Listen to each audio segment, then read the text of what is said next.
a alegria do seu coração, o prazer, o contentamento de estar servindo a Deus, apesar das crises, apesar dos problemas. Isso se diz que você está feliz. Quantos estão felizes com Jesus nesta noite? Então abra sua Bíblia no segundo livro, ou segunda epístola de Paulo aos Coríntios, no capítulo de número 12, vamos ler apenas 2 versículos a princípio, versículo de número 9 e o versículo de número 10. Segunda epístola de Paulo aos Coríntios, capítulo de número 12, versículos 9 e 10. Todos encontraram? Digam amém. Leiamos, portanto, a palavra de Deus, que nos diz assim: E disse-me: a minha graça te basta, porque o meu poder se aperfeiçoa na fraqueza. De boa vontade, pois, me gloriarei nas minhas fraquezas, para que em mim habite o poder de Cristo. Pelo que sinto prazer nas fraquezas, nas injúrias, nas necessidades, nas perseguições, nas aflições, por amor de Cristo. Porque quando estou fraco, então eu sou forte. Diga amém. Meus irmãos, Deus nos deu um tema para falarmos sobre esses 2 versículos, os quais nós acabamos de ler. E o tema é este: como entender a vontade de Deus para a minha vida. Repita assim após mim: como entender a vontade de Deus para a minha vida. Permita a minha franqueza, amados irmãos, mas é um tema muito vasto. E sabe que é um dos assuntos mais polêmicos de toda a Bíblia Sagrada. Às vezes se demora anos e anos para a gente começar a compreender a Deus.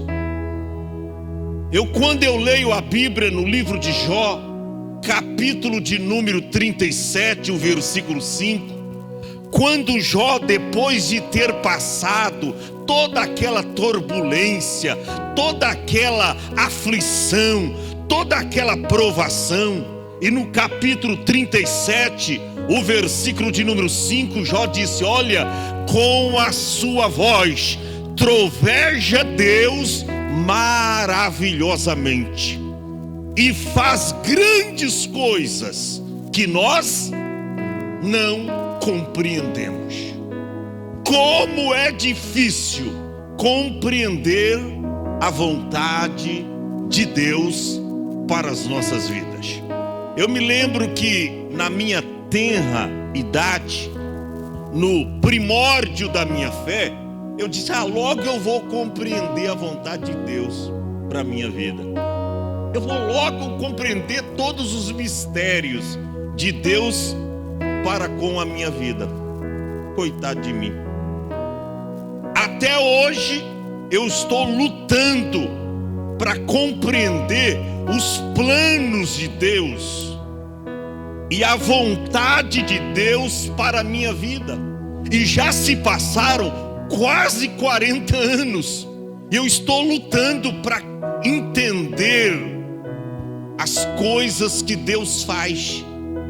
porque Jó exclamou dizendo: com a sua voz troveja Deus maravilhosamente e faz grandes coisas que eu e você, que nós não compreendemos.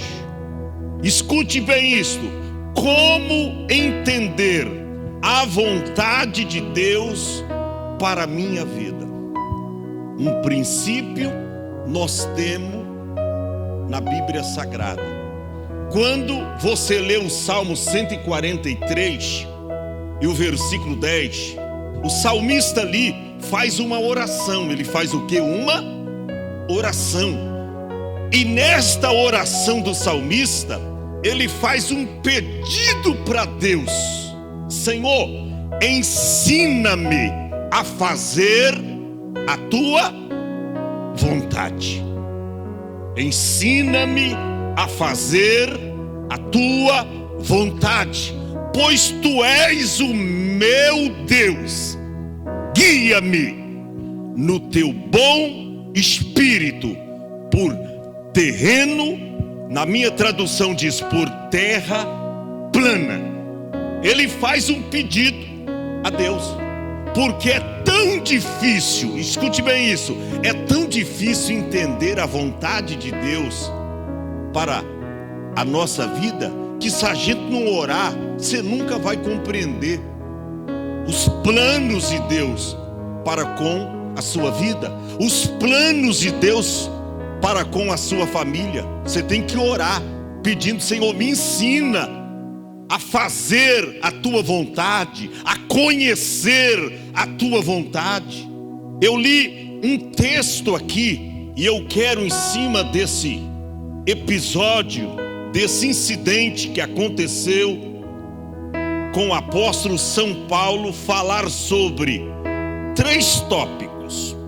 O primeiro, escute bem isso, para você entender a vontade de Deus, irmão. Primeiramente, escute bem isso: você precisa compreender que a vontade de Deus é melhor do que a sua. Primeira coisa que a gente precisa entender: você precisa compreender que a vontade de Deus é melhor do que a sua. Quantas vezes você persiste numa coisa que não é da vontade de Deus? E olha para cá, existem 2 vontades de Deus na Bíblia. Quantas vontades? 2. A vontade plena e a vontade permissiva. Na vontade plena, Deus faz do jeito dele, e se der alguma coisa errada, Deus está encarregado de fazer do jeito dele. Ele endireita o que é torto, ele resolve os problemas e as consequências. Agora, na vontade permissiva, você insiste com Deus, e Deus então permite. Não é que é a vontade dele para com a sua vida, mas de tanto insistir, Deus então te dá. Só que tem umas consequências que vieram, você tem que se virar com elas, que Deus permitiu, mas não foi da vontade plena dele.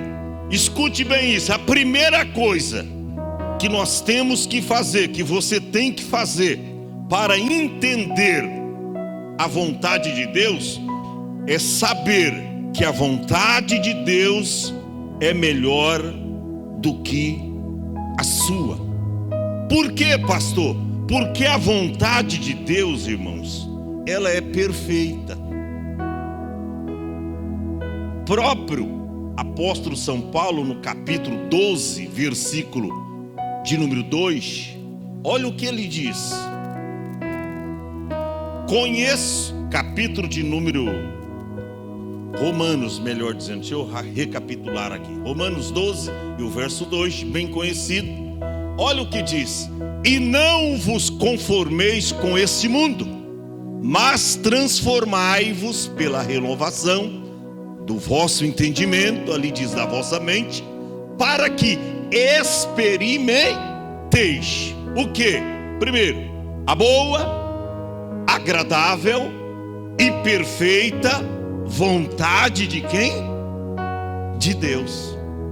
Para você conhecer, porque experimentar é você conhecer, é você vivenciar, é você andar pela vontade do Senhor. Ali diz, para que experimenteis, qual seja, se é para a gente experimentar, qual seja, por isso que não é fácil. Eu vou mostrar aqui para você, nesta oração que o apóstolo São Paulo fez, no capítulo 12, pedindo para que Deus tirasse um espinho da vida dele, e que não foi possível, porque essa não era a vontade de Deus para com ele. Como também não era quando Jesus no horto do Getsêmani orou, mas orou segundo a vontade do Pai. E ele dizia, Pai, se for possível, faça a tua vontade. Agora, Pai, se tiver jeito de me livrar desse cálice, me livre, mas não faça o que eu quero, mas o que tu queres. Ou seja, ele entregou tudo nas mãos do Pai. Ele diz, se for possível, passa de mim esse cálice, antes que eu beba, ou que eu não tenha que bebê-lo, mas não faça o que eu quero, mas o que tu queres. Isso é entender a vontade de Deus para com a sua vida. E Paulo diz que a gente tem que experimentar qual seja a boa, agradável e perfeita vontade de Deus. Por isso, escute bem isso, esse texto aqui de 2 Coríntios capítulo 12 é bastante instrutivo. Por quê, pastor? Porque um homem que no capítulo anterior é rebaixado pelos apóstolos, nesse capítulo ele é arrebatado ao terceiro céu, ao paraíso. Vou recapitular. Este apóstolo, este homem, apóstolo Paulo, que no capítulo anterior é rebaixado, desconsiderado pelos apóstolos, no capítulo 12 ele é arrebatado até o paraíso. Aleluia. Você vê que para compreender a vontade de Deus não é fácil, porque são tantas experiências na nossa vida que muitas vezes, irmão, você tem que abrir mão de ganhar. E às vezes você aparentemente tem uma perda, mas lá na frente você é recompensado. Tem hora que você está lá embaixo, Deus te coloca lá embaixo, mas de repente alguém te vê, você está lá em cima. Preste bem atenção. Primeira coisa que você precisa entender: a vontade de Deus é melhor do que a sua. A Bíblia diz aqui, Paulo ele dá o testemunho. Ele diz assim, verso 1: em verdade que não convém gloriar-me, mas passarei as visões e revelações do Senhor. Poxa, capítulo 11 ele é rebaixado. Aqui agora o homem já tem revelações. Você vê que o que Deus tem para você é diferente da razão humana. Às vezes nesse sofrimento que você está inserido, ou seja, nesse contexto de dificuldades, é aí que está exatamente o melhor de Deus para você. Mas pastor, por que então Deus permite que algumas coisas ruins aconteçam na nossa vida e na minha família? Sabe por que Deus permite isso? Porque Deus está te moldando, está te preparando para coisas ainda maiores e mais excelentes. Paulo não sabia. No capítulo 11, ele é humilhado diante dos apóstolos, ele é rebaixado. Mas no capítulo 12, ele é exaltado, porque foi arrebatado até o terceiro céu. E ele diz: eu vou contar para vocês as revelações do Senhor. Versículo 2, ele diz: conheço um homem.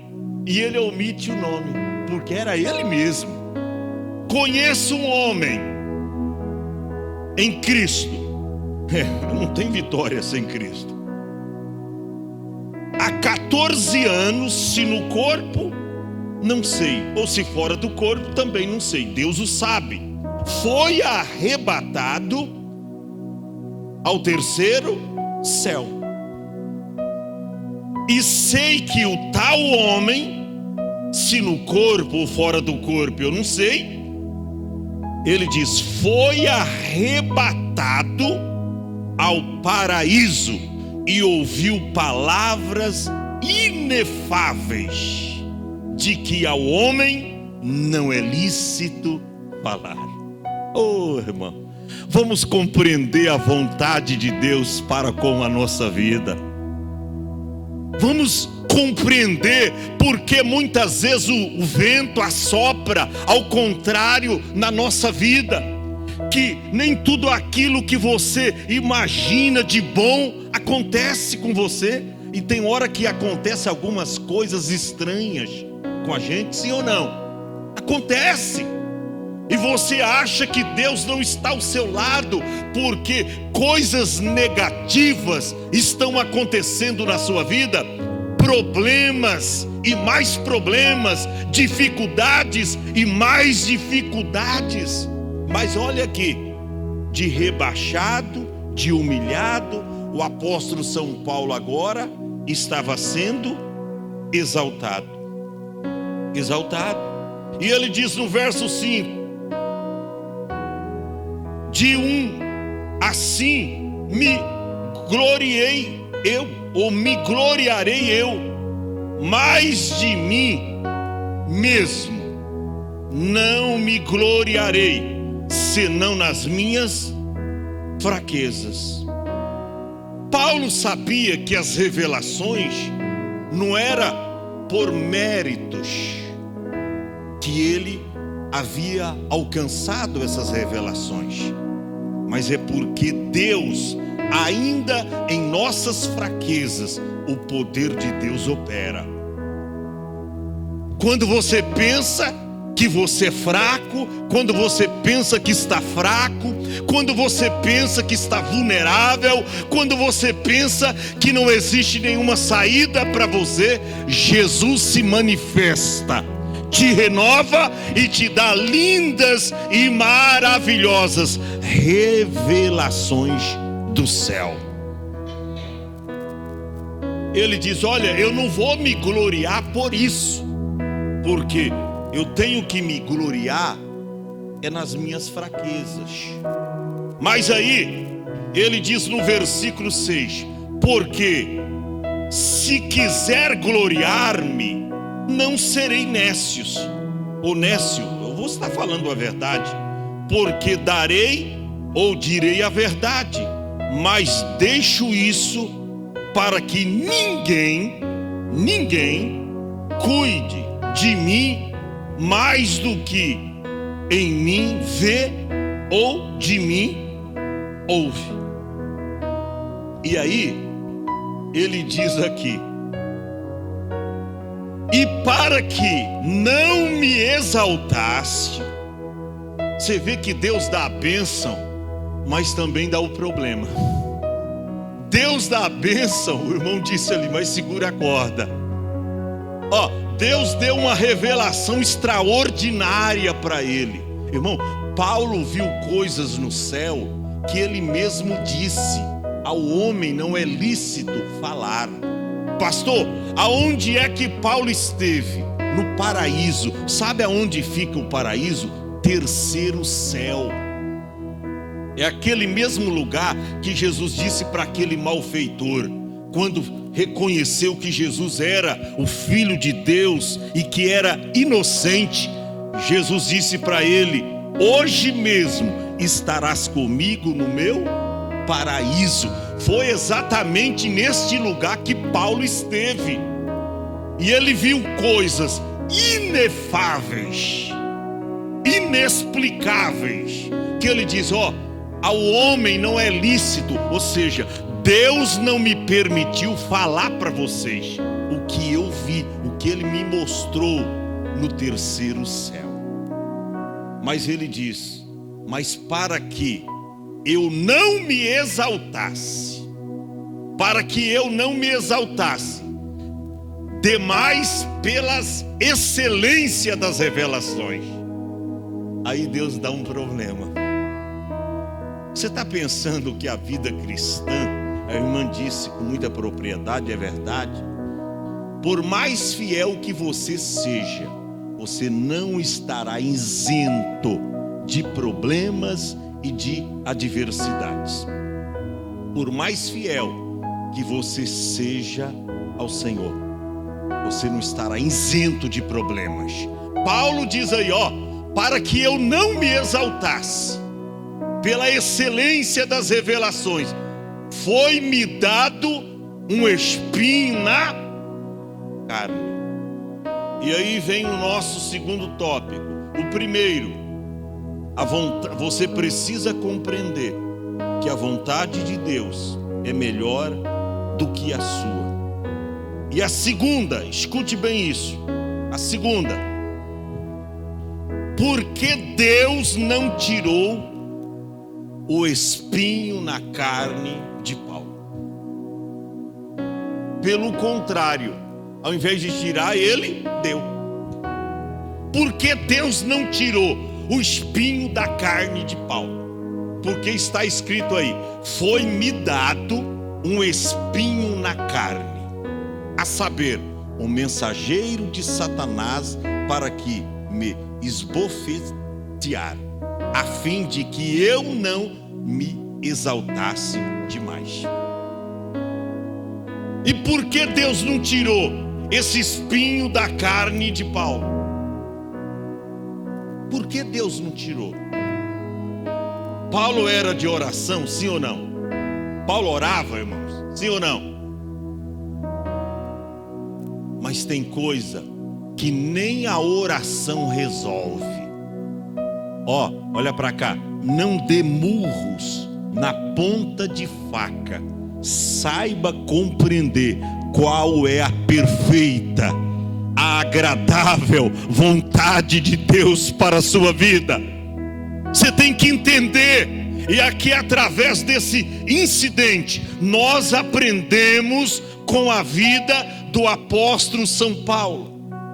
Porque Deus lhe deu excelentes revelações, mas diz: eu vou te dar um espinho na carne, para que você não se exalte de tudo aquilo que eu te mostrei e que eu tenho te dado.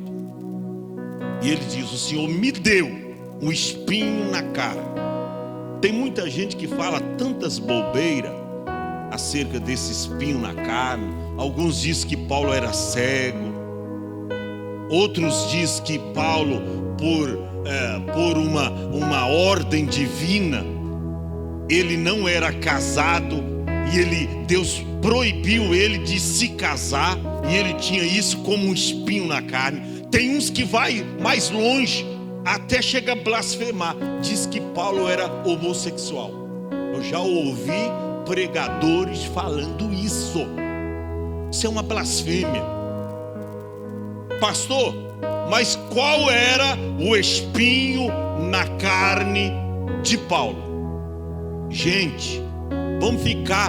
Primeira interpretação que se dá na Bíblia é o sentido literal da palavra. E Paulo mesmo aqui explica qual era o espinho na carne.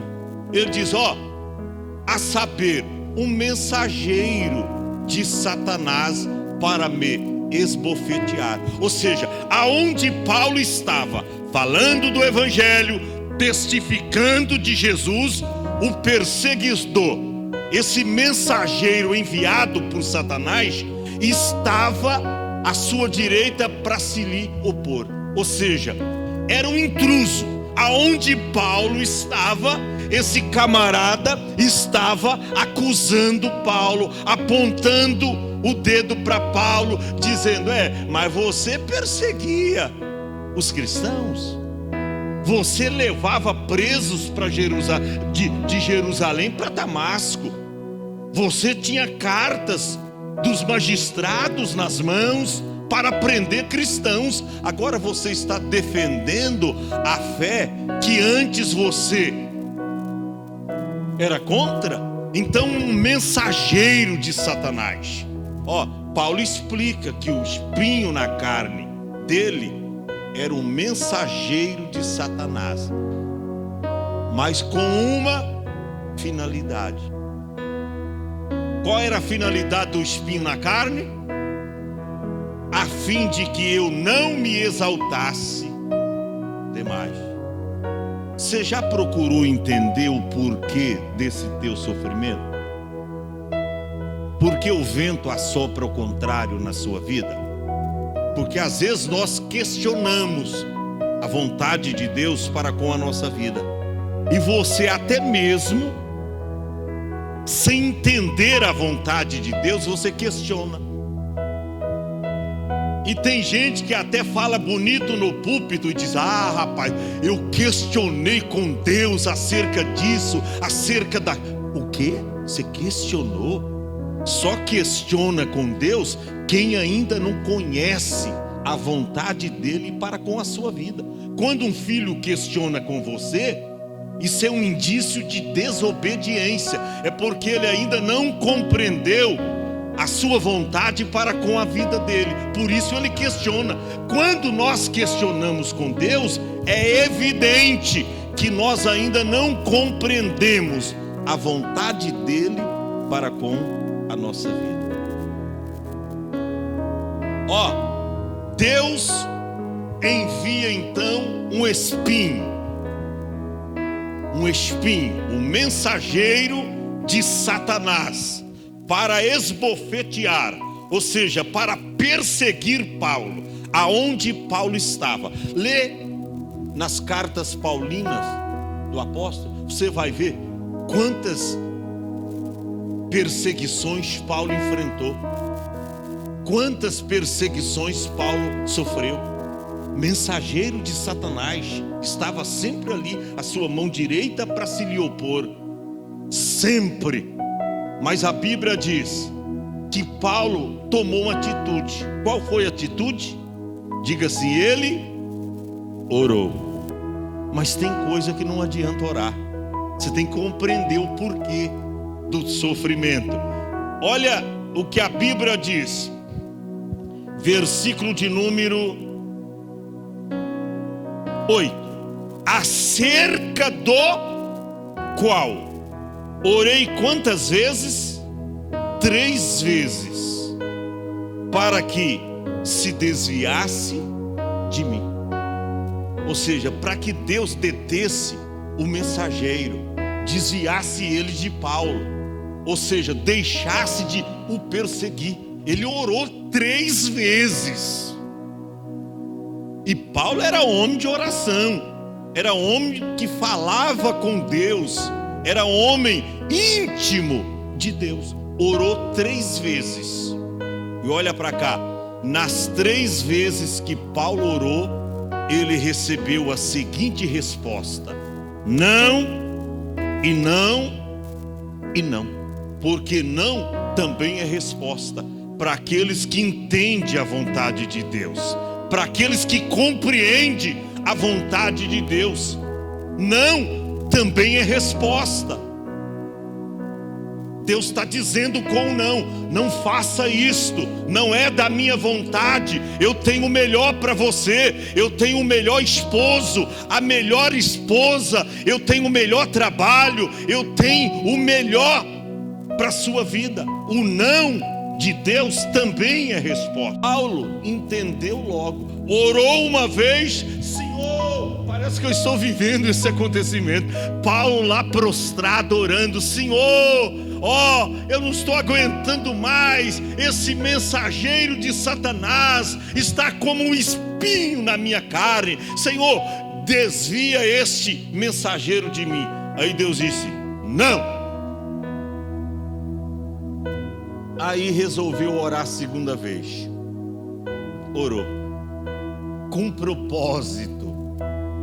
E a Bíblia diz que na sua segunda oração, Deus disse o quê? Não. Quem sabe esta realidade está acontecendo na sua vida e você ainda não entendeu que Deus está te dando a resposta, que o não de Deus também é sim, que o não de Deus estabelece sobre a sua vida a vontade dele. Ele orou a segunda vez e Deus disse o quê? Não. Orou a terceira vez e Deus disse não. Orou 3 vezes. Ele diz aí: roguei ao Senhor 3 vezes que o afastasse. Na minha tradução diz que se desviasse de mim. Mas sabe qual foi a resposta de Deus para ele? Olha no versículo 9 que nós lemos. E me disse: oh, aleluia. Oh, irmão, a resposta de Deus vem. Ainda que seja o não de Deus, mas o não de Deus vem com a sua graça, vem com poder para você suster, para você vencer as fraquezas, as dificuldades que você está enfrentando. O não de Deus também é sim para nós. E disse-me: a minha graça te basta. Oh, aleluia, que resposta linda, que resposta maravilhosa. A minha graça te basta. Por quê? Porque o meu poder se aperfeiçoa em suas fraquezas. Daí nasceu o terceiro tópico dentro desta mensagem. Diga assim: qual é, pastor? As revelações de Deus, elas estão escondidas nos problemas.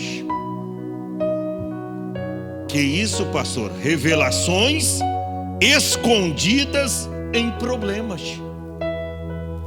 Talvez você não sabe por que de tanto sofrimento assim. Sabe o que é isso? As grandes revelações de Deus para você estão escondidas nesses problemas que você está vivenciando, nessas dificuldades. E você até agora está se batendo como uma barata tonta, não está entendendo, dando murros na ponta de faca, desesperado. E Deus diz: ei, peraí, a minha graça te basta. A minha graça te basta. As revelações escondidas em problemas. Você vê, Deus deu lindas revelações para o apóstolo, mas elas estavam escondidas em problemas. E ele ora agora pedindo a Deus que o livrasse daquela situação, daquele problema. E por 3 vezes consecutivas ele orou e Deus disse: não, não e não. E a resposta de Deus para ele foi esta: e disse-me: a minha graça te basta, porque o meu poder se aperfeiçoa na sua fraqueza.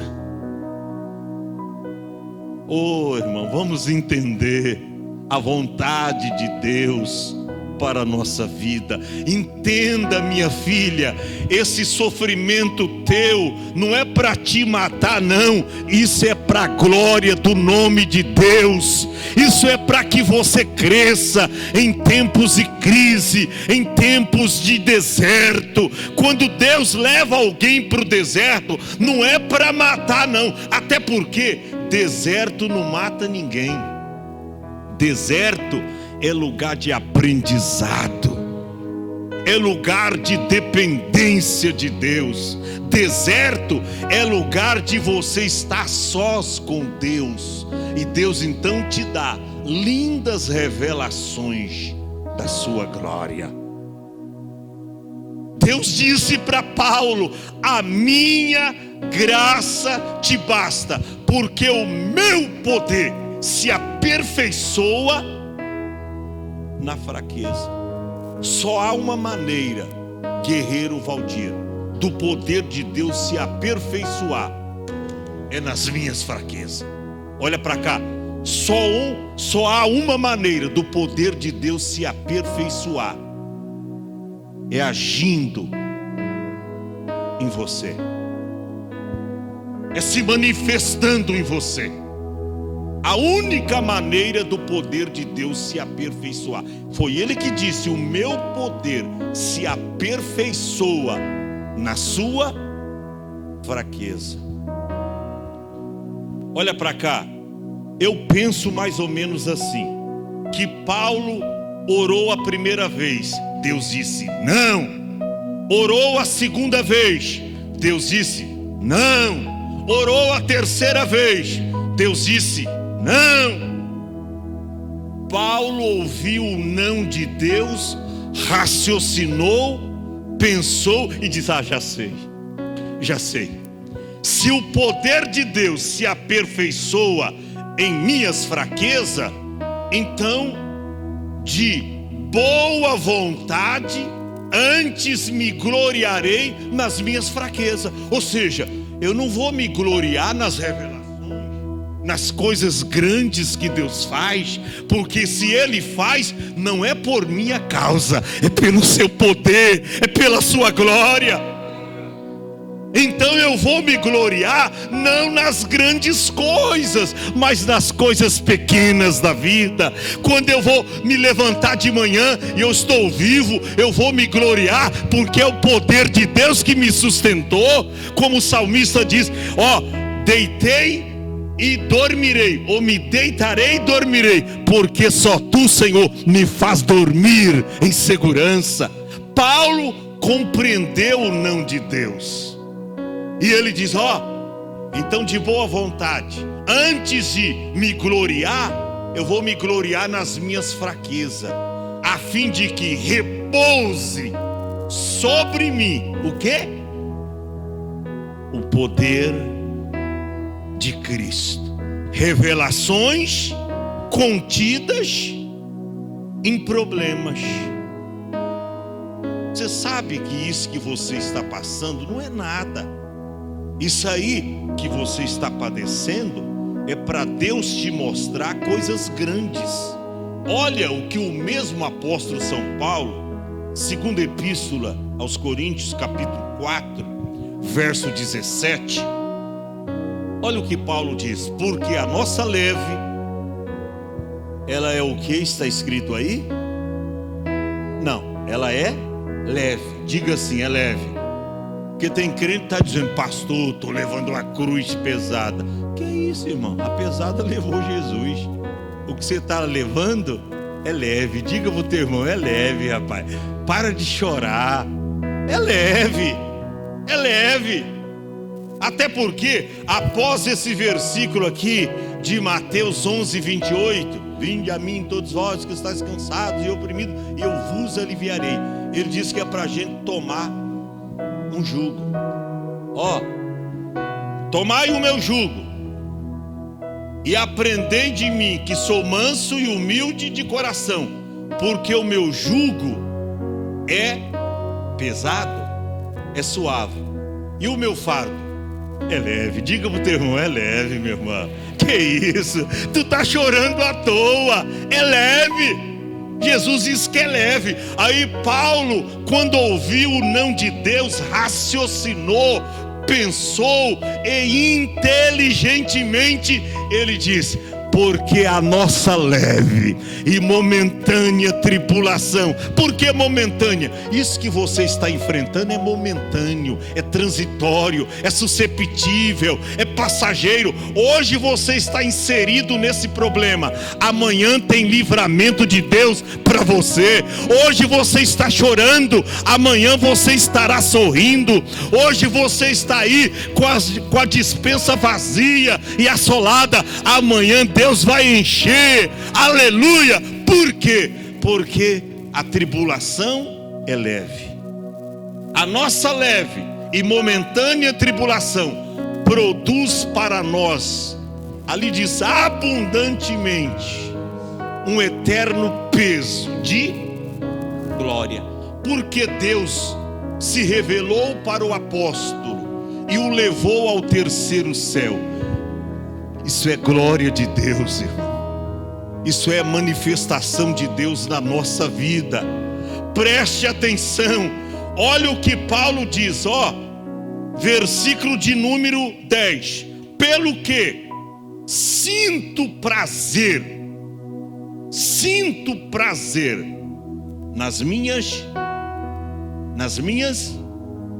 fraquezas. Mas que é isso? Espera aí, Paulo estava equivocado. A gente tem que sentir prazer quando o negócio está fluindo. A gente tem que sentir prazer quando a gente está bombando, quando a gente está o ibope lá em cima, muita saúde, muito dinheiro, despensa cheia. Aí você tem que sentir prazer. Não. Isso, se você só sente prazer nessas coisas, e a irmã disse muito bem, que tem gente que só se alegra com as coisas aqui da terra. Se você só sente prazer quando tudo está bem, o poder de Deus não está se manifestando na sua vida. Isso é evidente que você não compreende a vontade de Deus para com a sua vida. Você tem que sentir prazer quando o vento assopra o contrário na sua vida. Você tem que sentir prazer quando as coisas não estão indo bem. Pastor, mas como é que eu vou sentir prazer quando eu estou desempregada, quando o meu esposo está doente, quando os meus filhos estão desempregados? Sinta prazer, porque é daí que Deus vai te dar graça. É daí que Deus vai mandar a sustentação para você. Paulo diz, pelo que sinto prazer nas fraquezas, só nelas? Não. Nas injúrias. Está sendo injuriado, está sendo escarneado, ou escarnecido, melhor dizendo, está sendo perseguido. Ele diz, sinto prazer nas injúrias, nas necessidades. Nós estamos no tempo da gente se acomodar às coisas humildes, que você não vai ter tudo nesses dias difíceis que nós estamos enfrentando, tudo que a sua alma deseja, não. Tem hora que vai lhe faltar um calçado bonito, uma veste bonita. Tem hora que vai lhe faltar um alimento que você mais gosta de comer e você não vai ter. Mas não se sinta menosprezado pelo Senhor por isso, não. Tem uma mansão celestial te esperando. Sente prazer nas pequenas coisas. Paulo diz, eu sinto prazer nas injúrias, mas também nas necessidades. Está enfrentando necessidade? Sente prazer, se alegra, porque tem crente que é o contrário. Quando está faltando alguma coisa para ele, ele nem vem para a igreja adorar a Deus. Eu digo, o quê? Vou fazer lá o quê? Olha aqui, a despensa está vazia, tem dinheiro, estou padecendo necessidades. O que eu vou? Deus nem está ouvindo mais as minhas orações, e ele nem vem para o templo adorar a Deus. Mas Paulo diz: eu tenho prazer nas necessidades, tenho prazer também nas perseguições. Tem alguém sendo perseguido aqui, irmão? Tem? Sinta prazer. Alguém está te perseguindo lá no seu bairro, na sua vizinhança, pela internet? Alguém está falando mal de você? Sinta prazer. Ele diz: eu tenho prazer quando eu sou perseguido, quando eu estou angustiado, nas angústias, por amor a Cristo. Aí ele resume o seguinte: porque quando estou fraco, é aí que sou forte. Deus se trouxe aqui para te falar esta palavra. Talvez você está se sentindo excluído das bênçãos de Deus. Não, eu não me vejo mais na igreja servindo a Deus. Deus não ouve mais as minhas orações. Pelo contrário, quanto mais eu rezo, mais assombração aparece. Quanto mais eu rezo, quanto mais eu oro, as coisas ficam piores. Não, fica não. É a visão sua que está embaraçada. Deus está trabalhando na sua vida. Deus está fazendo você entender o que está escrito em João capítulo 16, o versículo 33. Ele está fazendo você entender isso. Ele diz: tenho-vos dito isto, para que em mim tenhais paz. Aí Jesus diz: no mundo aonde vocês vivem, por enquanto, tá? Aonde vocês vivem, vocês vão ter o quê? Aflições. Ali diz: tereis tribulações, mas tem de bom ânimo. Aleluia. Tem de bom ânimo. Deus está falando com você nesta noite. Tenha bom ânimo. Eu venci o mundo. Se Jesus venceu, você vencerá também. Se Jesus venceu, a igreja Hope vencerá também. Se Jesus venceu, você é mais do que vencedor. Aquele que venceu por nós, Ele te dará graça para resistir firme e forte esses dias terríveis que nós estamos enfrentando. Fica em pé.